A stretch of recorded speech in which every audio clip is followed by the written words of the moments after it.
How and where Trump's new tariffs affect Apple. From Apple Insider. President Trump's new tariffs go far beyond China and hit every nation in the world. Here's how badly Apple has been hit and where it has been struck globally. Now, in February of 2025, the Bank of America said that the impact of tariffs on Apple would be significant.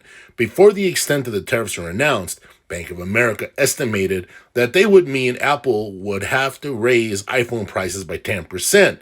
So if you're buying a $1,000 iPhone and they raise that by 10%, do the math. Now you're looking at a $1,100 iPhone.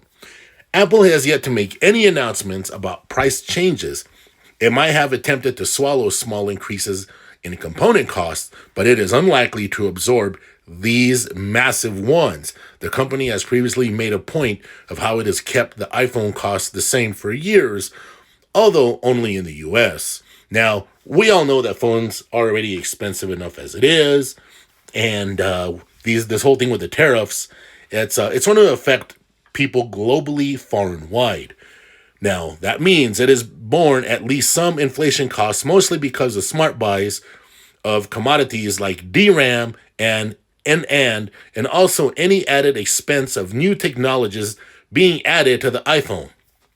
But those costs will continue to rise anyway, and the addition of tariffs may mean even Apple cannot avoid raising the prices. Previously, Apple was able to negotiate a tariff exemption during President Trump's first term, but as yet it has failed to do so again. So at present, Apple will have to pay the tariffs on everything it imports into the U.S. Now, I want to say this right now. I think Apple should be given somewhat of a break. Apple does a lot of great things. Apple makes a wonderful product. And yes, it's an American company, but a lot of their a lot of their stuff is made overseas. Their components, their parts, and the phones themselves. So, but regardless. But anyway, and then there's some double dipping involved, perhaps. An iPad assembled in Vietnam will also incur a cost for having a processor manufactured in Taiwan. So as you all know, yeah. So it shouldn't be clear. It should be clear that a TSMC processor made in Arizona would face no tariff, but materials imported to make those chips will be impacted. And for now, it appears those chips are completed in TSMC's facilities in Taiwan, at least until the Amcor finishing plant comes completely online. Taking each country's tariffs separately, this is what CSNBC says Apple now has to pay for devices or components from each of its biggest supply regions. So right here, you can actually see what's going on. So China first, right? China currently accounts for 80% of Apple's whole production capacity, assembly on 90% of all iPhones, assembly on 55% of Macs, assembly of 80% of iPads. Overall, it's estimated that around 40% of all Apple suppliers are based in China. Tariffs that Apple will have to pay to import goods from these suppliers are immediately sent to 34%. Now, India is a big one. Currently, India assembles approximately 10% to 15% of iPhones, but it has been expected to reach up to 20% by the end of 2025, helped by the country cutting import taxes for Apple and others.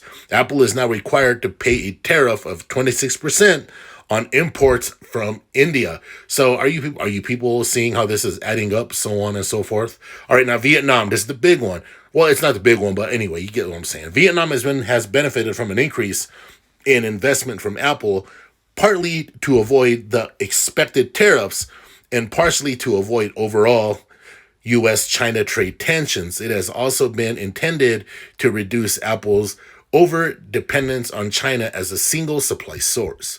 Now, however, Apple will have to pay an import tariff of 46%.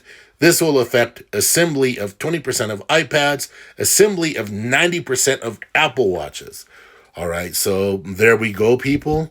All right, so this is going to be a big thing here. We're still very, very early in the ball game, so we're early into this. So we'll see what takes place, and we'll see how it all goes. But hopefully, some kind of cooler heads prevail. Hopefully, this doesn't turn out to be a complete wreck, and hopefully, we're not paying.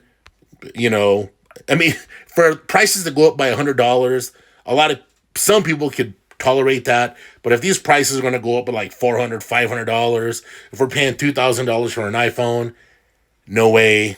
That is just no good. It's no good for anybody.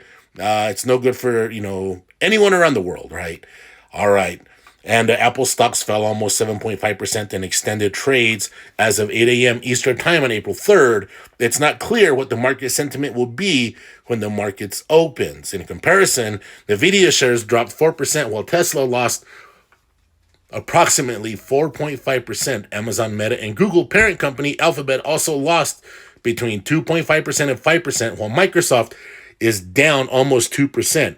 Unless Apple stocks rebound during regular trading, this fall is the company's worst since September 2020. That was when the iPhone 12 launch was delayed because of COVID disruption. All right, everybody, in the comments, let me know what you all think about all of this stuff that is going on. All right, thank you for watching. Take care, everybody.